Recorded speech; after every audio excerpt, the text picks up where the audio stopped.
Welcome to the Business Beware Show, where we give your business a voice.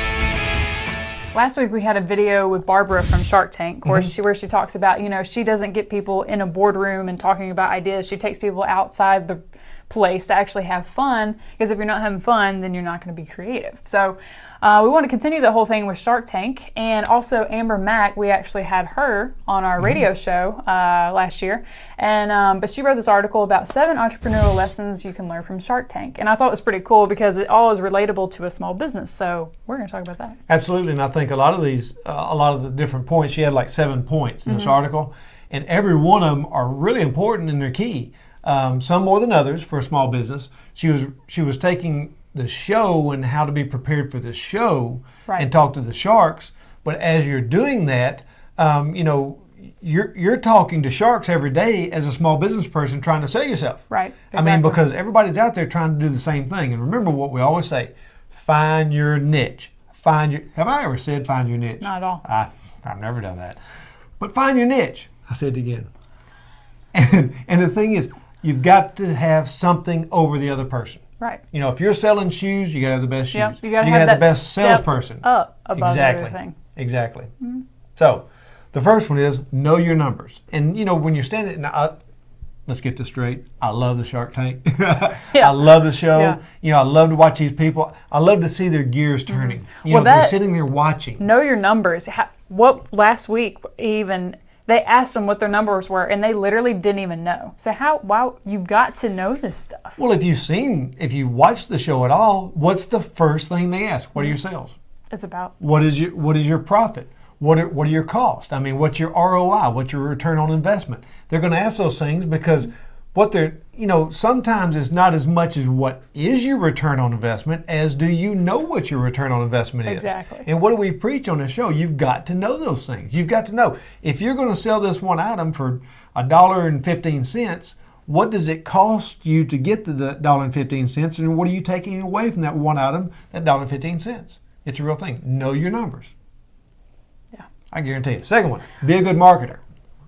This is important. It's real important. What are you going to do? If you're trying to sell that $1.15 thing, that widget, as you learn in school, that little widget, how are you going to market it to someone? Are you going to market it different from other people market that widget? You've got to do those things.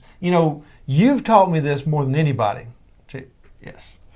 The teacher becomes a student. There's no doubt about it. But she's taught me that when you're in front of someone, or you're putting something in front of someone, or the internet, or whatever it may be, how are they going to perceive it? How would you perceive it?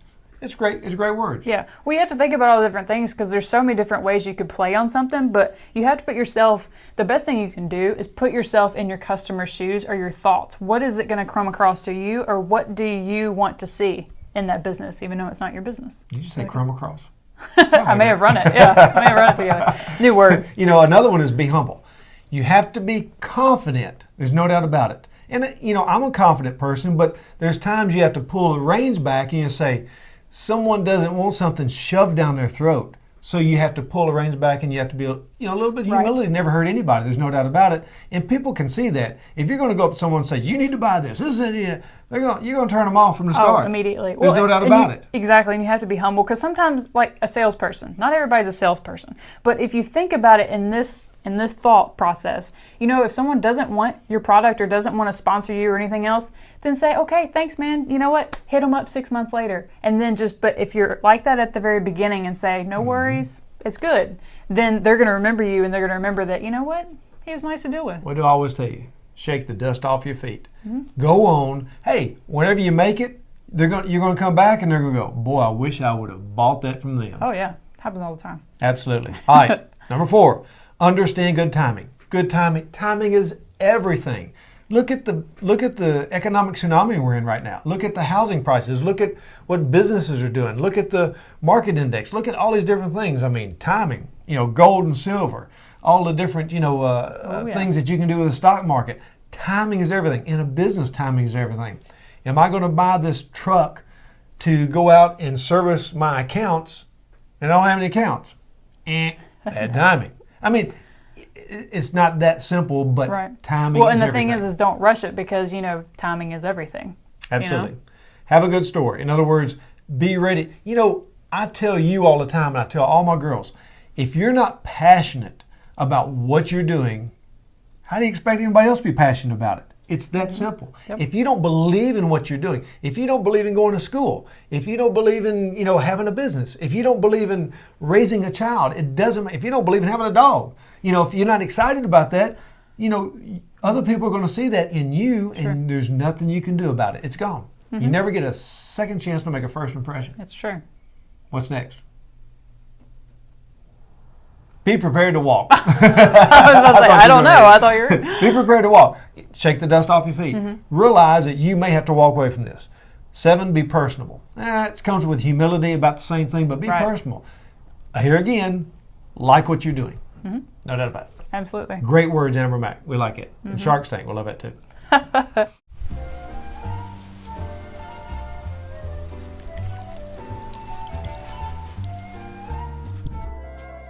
Need a pool boy?